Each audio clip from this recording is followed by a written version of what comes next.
to VLearn. This is session number 5 of Intelligent Database, part 2nd. In this session, we are going to cover following topics: conventional versus expert system development life cycles, participants which are involved in development of expert system, advantages of expert system, limitations of ES, tools for development of expert system, and in this we will discuss a MySIN, that is a medical expert system, and find out how good an expert is MySIN. First of all, conventional versus expert system. So conventional systems means वो systems जो previously और traditionally आपके पास available थे, जिनको कि हमने expert system से replace किया.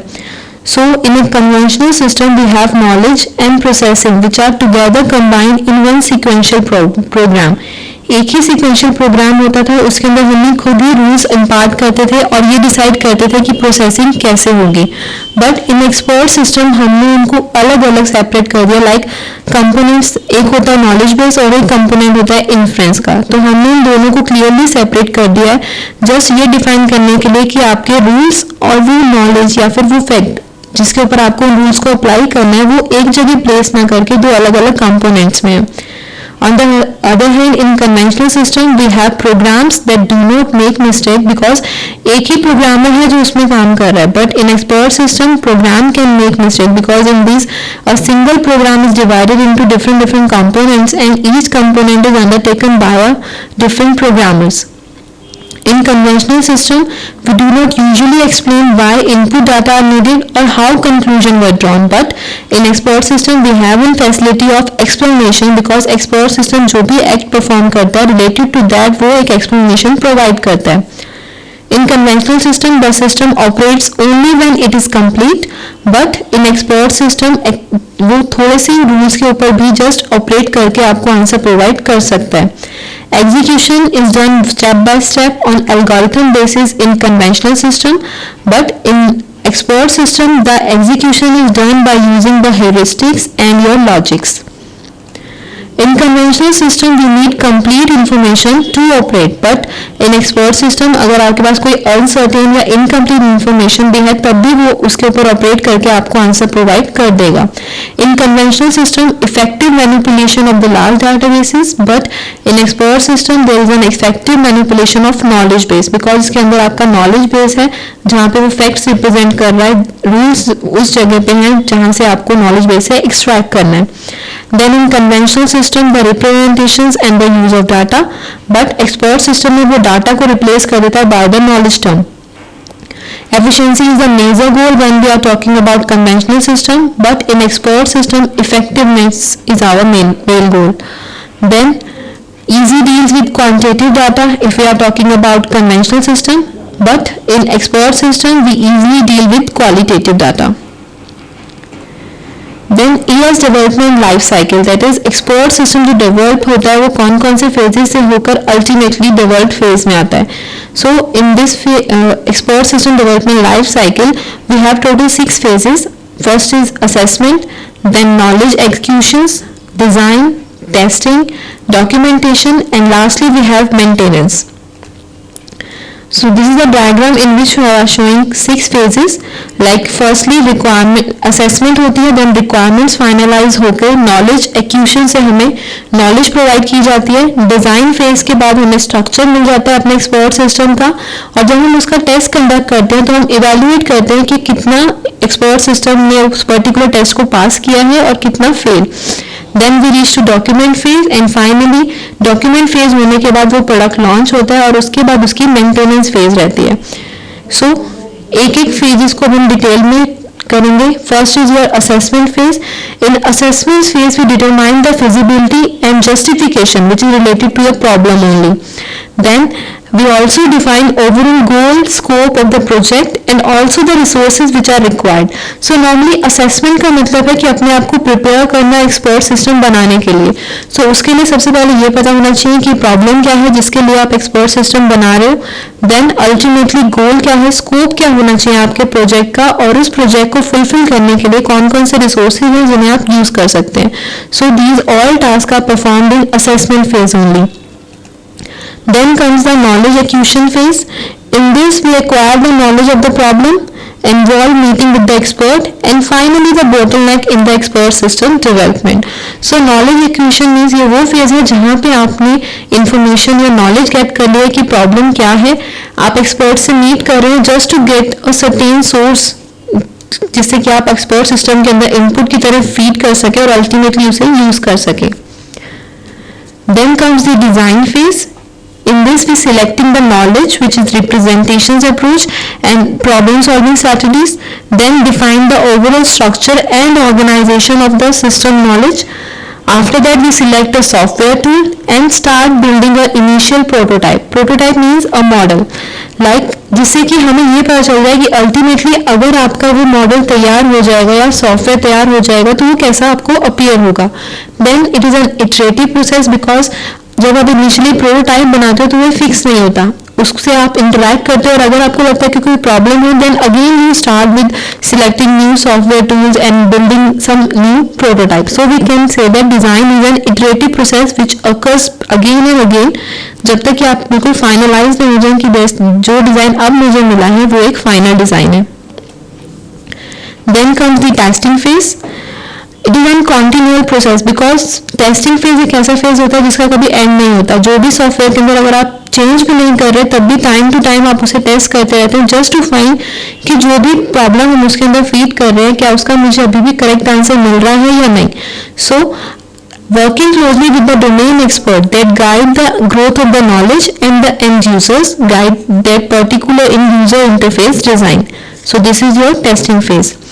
Then comes the document phase. When testing is done, we compile all the project information into one document for the user as well as your developers. Like it can be your user manuals, diagrams, knowledge directory, just ऐसा भी material जिससे user या developer उनको ये पता रहे कि आपने पूरे प्रोग्राम में उन्होंने क्या किया है. And the last phase is your maintenance phase. In maintenance phase, we usually refine and update the system knowledge just to meet the current need. Maintenance मतलब कि जो भी सिस्टम आप यूज कर रहे हो अल्टीमेटली वो अभी आपको कितना आंसर दे चुका है या फिर अभी भी करेक्ट आंसर दे रहा है या नहीं, और उसकी कंसिस्टेंसी को मेंटेन करने के लिए आपको उसे कितना रिफाइन करना है और कितना उस सिस्टम को दोबारा से अपडेट करने की जरूरत है. So this is your ES development life cycle. Now there are certain participants in ES development because we have different phases and in each phase we have a participant. Mainly we can categorize the participants in three categories. First is your domain expert, then comes the knowledge engineer, and after that we have the user. So first of all, the domain expert. Domain expert is a person who has the special knowledge, judgment, experience, skills and moreover the methods just to give advice and solve problems in a manner which is superior to other. Then we can say also that the domain expert जो है आपका वो एक ऐसा person है जिसके expertise को हम यूज करते हैं एक्सपर्ट सिस्टम में just to get a source. Means हमारे लिए वो एक सोर्स है एक्सपर्ट सिस्टम का जिससे कि मुझे नॉलेज मिल रही है और अल्टीमेटली मैं उस सोर्स से नॉलेज को गेट करके आगे सिस्टम में यूज करना चाहते हूँ. देन अगर मैं डोमेन एक्सपर्ट की बात करूँ तो डोमेन एक्सपर्ट के अंदर there are certain qualifications which must be present in domain expert only. So these qualifications are the domain expert has expert knowledge. He also have the efficient problem solving skills. Then communicate the knowledge because domain expert का मतलब होता है कि एक ऐसा expert जो particular एक domain में बिल्कुल expert है. So उस domain में अगर हम उसे कहते हैं कि ये person बिल्कुल expert है तो हम उसको communicate करनी होगी हमारे पास वो सारी knowledge जो उससे है उस related domain से. Then he need to devote time and it also must be cooperative. So these are some qualifications which are related to your domain expert. Now next user is knowledge engineer. A person who design, builds and tests an expert system is your knowledge engineer. Qualifications which are related to your knowledge engineers are the knowledge engineer has a engineering skills that is to एक expert system को बनाने की भी एक art होती है तो जो कि एक नॉलेज इंजीनियर को आनी चाहिए। मोर ओवर उसकी बहुत अच्छी कम्युनिकेशन स्किल होनी चाहिए, बिकॉज जो भी एक्सपर्ट सिस्टम भी बना रहा है उसे उसको कम्युनिकेट फैमिलियर कराना होगा अपने यूजर से, मोर ओवर दूसरे पर्सन से, लाइक आउटसाइडर्स से। सो उसके लिए उसके पास गुड कम्युनिकेशन स्किल्स होनी चाहिए just to communicate exactly what he need. Then he also can match problems to the software. Problem तो हमारी रूटीन लाइफ की होती है, उसे वो सॉफ्टवेयर से कैसे मैच करता है ये उसकी एक स्किल होती है। And then the expert system has a programming skill also, because knowledge engineer की programming skills बहुत हाई लेवल की होनी चाहिए, जस्ट क्योंकि उसे आपकी प्रॉब्लम को एक सॉफ्टवेयर को समझाना है। Next user is the user itself.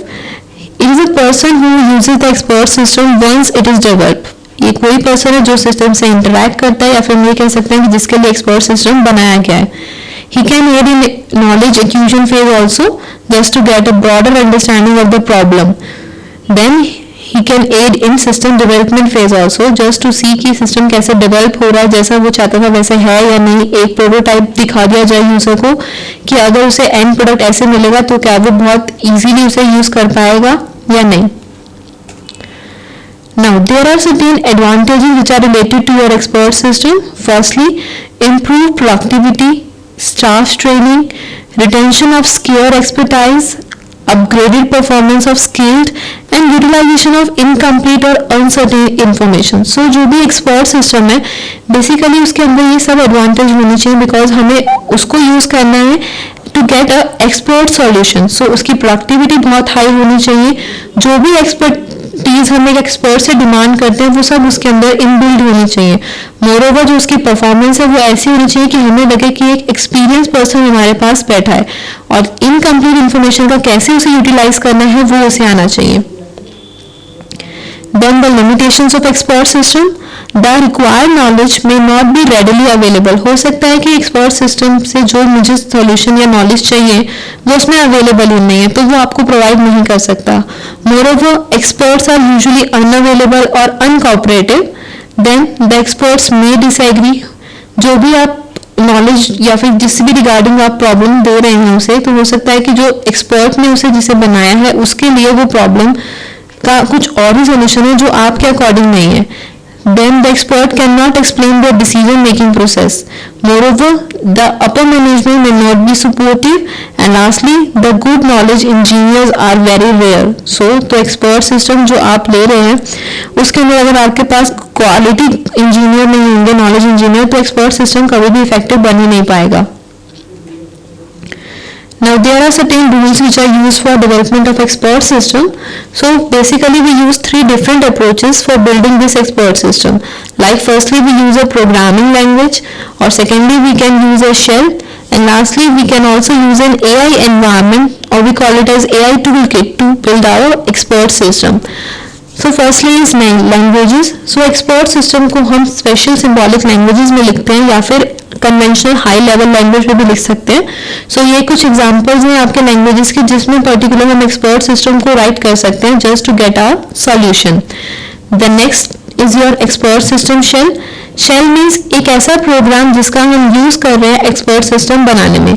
So normally इसके तीन फंक्शंस हैं। लाइक फर्स्टली ये हेल्प करता है एक नॉलेज बेस को बनाने में, क्योंकि नॉलेज बेस ही आपका एक ऐसा पार्ट है जिसके अकॉर्डिंग जो आप रूल्स उसके अंदर डिफाइन करते हैं तभी आपको सॉल्यूशन प्रोवाइड हो पाता है। Then it also provides method of inference, and finally एक इंटरफेस जिससे कि यूजर इंटरैक्ट करे। सो एक एक्सपर्ट सिस्टम शेल आपको वो पूरा प्रोग्राम प्रोवाइड कर देगा जिससे यूजर इंटरैक्ट करके अपनी प्रॉब्लम से रिलेटेड सॉल्यूशन को ले सकता है। Last approach is AI environment, or we also call it as toolkit. It provides a variety of knowledge representation techniques, but it is very expensive and powerful than any other approach like your language or shells. अगर आप उन दोनों को भी छोड़ दें और AI environment को भी यूज करें तो आपका एक्सपर्ट सिस्टम बहुत ज्यादा पावरफुल बनेगा, but on the other hand expensive भी होगा। Now the Mycin. The Mycin is developed at Stanford University in the mid of 1970s. The first large expert system which performs at the level of the human expert only. So it uses as a benchmark by expert system developers, because ये MYCIN जो है आपका medical field में first ऐसा expert system था जिसका level एक human expert जितना था. It provides a consultative advice about bacteria और मैग्नीटीज. ये दोनों ऐसे बैक्टीरिया थे जिससे कोई भी डिजीज जो होता था उसको सॉल्व करने के लिए या उससे रिलेटेड सॉल्यूशंस लेने के लिए हम माइसिन को अप्रोच करते थे. Bacteremia is an infection that involves bacteria in your blood. Meningitis is an infection which is an inflammation of the membranes that envelops the brain and your spinal cords. It can be fatal, thus need quick response, but positive identification normally takes 24 to 48 hours only. Normally जो doctors हैं वो treatment को begin करते हैं जब तक कि आपका लैब रिजल्ट नहीं आता. बट कुछ कॉम्प्लेक्स केसेस में ऐसा होता है कि डॉक्टर्स को एडवाइस ये आता है कि वो एक एक्सपर्ट से कंसर्न करें जो पर्टिकुलर इन डिजीजेस के एक्सपर्ट होते हैं. Now, how mycin works? First of all, mycin begins by initiating a dialogue. Means एक 1-to-1 सेशन होता है जिसके अकॉर्डिंग हम ये गेट कर पाते हैं कि अल्टीमेटली जो हमारे साथ पेशेंट एसोसिएटेड है उसको किस पर्टिकुलर लेवल तक उस डिजीज ने अफेक्ट किया है. Then the physician responds to the question.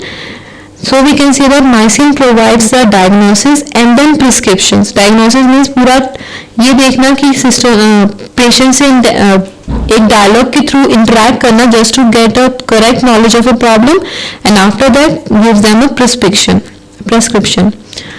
Then laboratory results of the body fluid analysis. After that the symptoms which are displayed on patient body, and finally the characteristics of the patient like its age, sex and etc. So इन सब की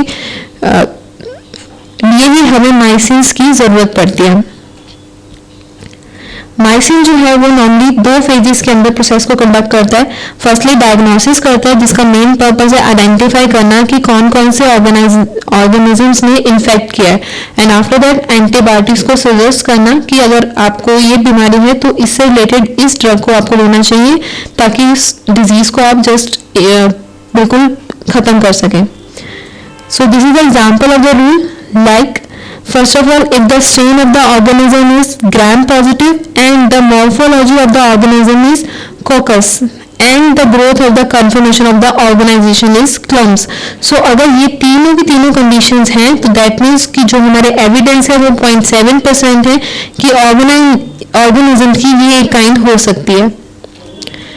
So ये एक example है कि एक particular हम ये मान रहे हैं कि सेली एक क्लाइंट पेशेंट है जो माइसिन से इंटरेक्ट कर रहा है और उसे ये पता लगाना है कि उसे कौन सी डिजीज है. तो फर्स्टली माइसिन आपसे ये डिमांड करेगा कि आप इंफॉर्मेशन एंटर करिए like your name, age and sex, और जब वो एंटर कर देगा उसके बाद हम ये पूछेंगे कि कोई ऐसा पॉजिटिव कल्चर्स ऑब्टेन किया है उसने. सो रिप्लाई पे डिपेंड करता है कि क्या अगर उसने रिप्लाई नहीं किया देन अगेन एक क्वेश्चन आएगा कि are there any pending cultures, and she replies yes. उसके बाद हम ये देखेंगे कि उसने कौन कौन से टेस्ट करवाए हैं और किस डेट को उसकी रिपोर्ट कलेक्ट करी थी. देन जो भी उसने रिपोर्ट्स की रिफ्लेक्शन से हमें मिला है उसमें ये चेक करेंगे कि कौन कौन से स्ट्रेन उसके अंदर अवेलेबल हैं या नहीं. और उसके बाद नेक्स्ट क्वेश्चन वो माइसिन पूछेगा कि जो आपने जितने भी सिम्टम्स उसे बताए हैं क्या उसके अंदर आपके हेडेक के सिम्टम्स या कोई ऐसी एबनॉर्मल न्यूरोलॉजिकल सिम्टम्स हैं या नहीं. After that again a question come जो कि ये आपसे ये पूछा कि जो एबनॉर्मल आपके न्यूरोलॉजिकल साइंस थे उसको आपने डॉक्यूमेंट करवाया है कभी फिजिशियन से या नहीं. सो ओवरऑल माइसिन जो है पॉइंट टू पॉइंट बेसिस पे आपके साथ फर्स्ट डायग्नोज कर रहा है. मीन्स वो कुछ ऐसे क्वेश्चंस पुट अप कर रहा है जिससे कि वो अंदाजा लगा सके कि आपकी डिजीज का लेवल क्या है. So depending on previous questions, he came to know that CFS culture will be considered, which is associated with magneticize. So bacterium का नहीं है, but meningitis का ये एक डिजीज है जिसके ऊपर वो आगे क्वेश्चंस पुट अप करेगा. तो ये सारे क्वेश्चंस हमने माइसिन एक्सपर्ट सिस्टम में ऑलरेडी पुट अप कर रखे हैं. तभी हम ये कहते हैं कि अगर एक्सपर्ट हो तो वो भी कोई क्वेश्चन पूछना भूल सकता है, बट माइसिन ऐसा कभी नहीं करता. देन वो आपसे ये पूछेगा कि कौन से हॉस्पिटल से आपने इन्फेक्शन से रिलेटेड कोई भी पर्टिकुलर हॉस्पिटल को एक्वायर किया था उस पर्टिकुलर इन्फेक्शन के लिए. देन शी और ही रिप्लाइज. आफ्टर दैट वो आपसे मेडिकल हिस्ट्री के बारे में क्वेश्चन करेगा और उसके बाद वो एक पर्टिकुलर मेडिसिन से का नाम लेके आपसे ये पूछ सकता है कि क्या आपने कभी ये मेडिसिन ली थी या फिर कभी इस एरिया में कोई भी ऐसा इन्फेक्शन अकर हुआ था. After that he can ask कि कोई बर्न पेशेंट है या फिर सिंपल है. सो जब इतना पूरा क्वेश्चंस का सेशन ओवर हो जाएगा तो हमें पता चलेगा कि इन्फेक्शन क्या था. सो हमें पता चला कि इन्फेक्शन एक बैक्टीरियल इन्फेक्शन है. देन थर्ड फेज में हमें ये पता लगाना है कि क्या वो पर्सन एक पर्टिकुलर मेडिसिन के लिए अवेलेबल है तो या नहीं. तो हम उसके सारे बायोलॉजिकल क्वेश्चन पूछते हैं जस्ट टू गेट कि कोई एलर्जिक तो नहीं है किसी एक एंटीबायोटिक से जो हम उसे दे दें और वो उसके लिए एलर्जिक हो. मोरओवर उसका वेट कितना है, लाइक ऐसी कोई कंडीशन तो नहीं है जिसके बेसिस पे हम उसे वो मेडिसिन नहीं प्रोवाइड कर सकते. और जब वो इस क्वेश्चंस के आंसर मिल जाएंगे देन फाइनली हम उसे प्रिस्क्रिप्शन प्रिस्क्राइब करते हैं. सबसे पहले मेडिसिन का नेम, कितनी डोज उसे लेनी है, कब तक लेनी है और वो पर्टिकुलर किस चीज के लिए दी जा रही है. सो इस तरीके से माइसिन जो है आपकी प्रॉब्लम को सॉल्व करता है. Now how good an expert is MYCIN. MYCIN क्यों एक गुड एक्सपर्ट सिस्टम है. So in one complex evaluation there are 8 independent evaluators which evaluate mycin with 9 other human diagnoses, and after that the task used for the selection of drugs in the cases of any disease before any agent has been identified. So the two phases of evaluation in this, the first is mycin and the 9 experts evaluate 10 cases and each of them prescribe the medicines. After that जितने भी आपने criteria इसके अंदर use करे हमने ये find करने के लिए, तो उसके बाद हमें ये एक रिजल्ट मिला कि हो सकता है कि जो एक्चुअल बैक्टीरिया है वो वही है जो माइसिन में भी डिटरमिन किया था. Moreover he can adequately cover all the possible bacteria while avoiding over prescribing. So expert system, अगर हमारे पास एक एक्सपर्ट अवेलेबल है और माइसिन भी, तो एक माइसिन भी एक गुड एक्सपर्ट सिस्टम की तरह एक्ट कर सकता है उस सिचुएशन में जब आपके पास एक्सपर्ट अवेलेबल नहीं है. सो उस जितने भी हमने केसेस किए उसके कुछ हमारे पास रिजल्ट्स आए. फर्स्ट क्राइटेरिया तो ये था कि माइसिन और 3 ह्यूमन एक्सपर्ट्स जो है वो बिल्कुल सेम ही प्रिस्क्राइब कर रहे थे 10 केसेस के लिए, और किन्हीं जिन्होंने माइसिन ने रिसीव की थी ज़्यादा rating as compare to the human. The mycin strength is based on certain 4 factors. The first is its knowledge base, that is which is extremely detailed, because एक best human practitioners चाहिए मुझे जो कि सारे questions को easily और effectively patient से ask कर सके और डिपेंडिंग ऑन दैट उसे प्रिस्क्राइब कर सके. Then mycin do not overlook anything or forget any detail. It considers every possibility. Her possibility को कंसीडर करता है और उसके बाद रिजल्ट देगा. एंड देन कभी भी डायरेक्टली जंप नहीं करता कंक्लूजन पे, वो सारी इंफॉर्मेशन को वन बाय वन आस्क करता है. जबकि एक एक्सपर्ट होता है तो वो ये सोचता है कि इन क्वेश्चंस का आंसर ये है तो मैं बाकी के क्वेश्चन स्किप कर देता हूँ क्योंकि यही रिजल्ट मिलने वाला. बट माइसिन के अंदर ऐसा कोई केस नहीं है. And finally last factor is MYCIN is maintained at a major medical centre and consequently completely current. So these are certain factors on which the MYCIN strength is based. Next is do it yourself. Firstly, you need to list all the differences that is between your expert system and conventional system. After that, you need to explain the mycin. Mycin को explain करना है जो कि एक medical expert system है with a suitable example. Thank you. Happy learning. Be learning.